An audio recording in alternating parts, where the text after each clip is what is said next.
29 ऑगस्टचं आंदोलन होणार आहे. कुठं होणार? ते कुठंही होऊ शकतं, मुंबईला होऊ शकतं, आंतरवालीत होऊ शकतं, पण शक्यतो आंतरवालीतच होणार. पण आता पोट्टे काय आहेत, आता हे लय अवघड खेळ झाला. ते म्हणतात मुंबईलाच जायचं. बरं काय येऊ नये बरं मुंबईला, मला सांगा बरं. मुंबई आमची नाही, आम्ही काय येऊ नये? आम्ही रेल्वेने येऊ.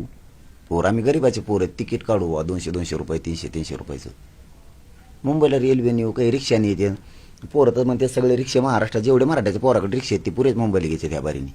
मग आमचं ट्रर एकदा उडीलं की ठेप्याला त्याला का लय ढोपण ते सगळं सांगत असतं. आम्ही जाऊ नये का मुंबईला?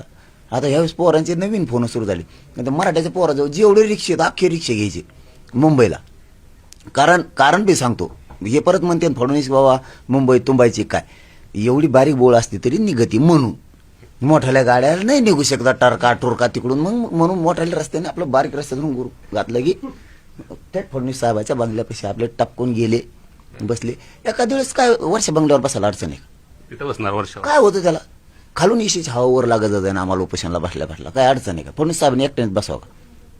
फडणवीस साहेब काय राज्याचे नाहीत काय? आणि आम्ही राज्याचे नाहीत का?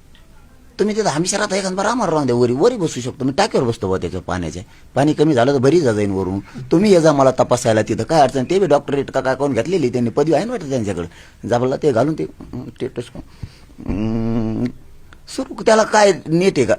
डॉक्टर तपासण्या करते काय कमी झालं, मग आपलं बीपी कमी झाला, रक्त कमी झालं, काय झालं, अडचण काय? त्यांनी का सुखाचं काम करू नये? जनतेत चांगला संदेश जाईल ना.